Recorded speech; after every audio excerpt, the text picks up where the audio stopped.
A milestone for our experimental supersonic airplane, stretching Orion's wings before the next flight, and technologies to help fight wildfires.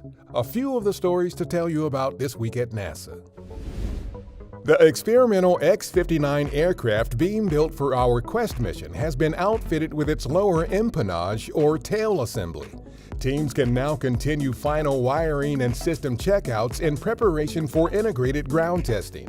The X-59 is designed to demonstrate the ability to fly supersonic and produce just a quiet sonic thump instead of a loud sonic boom. Teams at our Kennedy Space Center recently tested a solar array wing to make sure it extends correctly. 4 of the solar arrays will be installed on the Orion spacecraft for the Artemis II mission.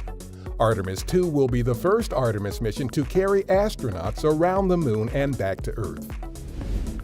The Acero project, led by our Ames Research Center, is using drones and advanced aviation technologies to improve wildfire fighting coordination and operations.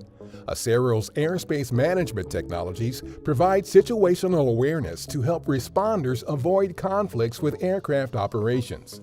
Having this situational awareness could also enable them to safely integrate drones into the firefighting effort.